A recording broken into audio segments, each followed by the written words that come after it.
சென்னை புழல் சிறையில் சொகுசாக வாழ்ந்த 5 கைதிகள் வேறு சிறைக்கு மாற்றப்பட்டுள்ளனர். இந்த நிலையில் கோவை, சேலம், கடலூர் மத்திய சிறைகளில் போலீசார் அதிரடி சோதனை நடத்தி வருகின்றனர்.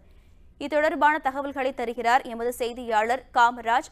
சொல்லுங்க காமராஜ், கோவை மத்திய சிறையில சோதனை எப்போ தொடங்கி இருக்கிறது? எத்தனை அதிகாரிகள் சோதனையில ஈடுபட்டிருக்காங்க?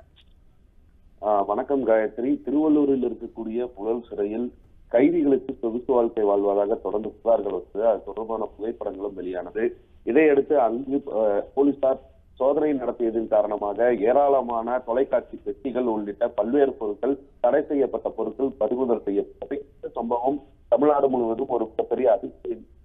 இதைத் தொடர்ந்து 2 கோடி ரூபாய் அளவுக்கு லஞ்சம் என்பது போன்ற பல்வேறு இருக்கின்ற நிலையில் புழல் சிறையில் அடைக்கப்பட்டுள்ள அதாவது கைதிகள் உள்ளிட்ட 5 பேரை வேறு சிறைகளுக்கு மாற்ற நிர்வாகம் முடிவு செய்தது. அதன்படி முகமது ரஃபீக் முகமது இப்ராஹிம் சேலார் மத்திய சிறைக்கும், முகமது கியாஸ் பாளையங்கோட்டை, முகமது ஜாகிர் வேலூர் சிறைக்கும், ரஃபீக் திருச்சி சிறைகளுக்கும் மாற்றம் செய்து சிறைத்துறை நடவடிக்கை எடுத்தது. இதன்படி நேற்று இரவு அவர்கள் அனைவரும் வந்து புழல் சிறையிலிருந்து பலத்த போலீஸ் பாதுகாப்புடன் சம்பந்தப்பட்ட சிறைகளுக்கு அழைக்கப்பட்டிருக்கின்ற இந்த நிலையில் இன்று கோவையில் இருக்கக்கூடிய கோவை மத்திய சிறையில் சுமார் 2000க்கும் மேற்பட்ட தண்டனை கைதிகளும் விசாரணை கைதிகளும் அடைக்கப்பட்டிருக்கக்கூடிய சூழலில் அவர்களிடம் இன்று அதிகாலை முதல் போலீசார் திடீர் சோதனையில் ஈடுபட்டு வருகின்றனர்.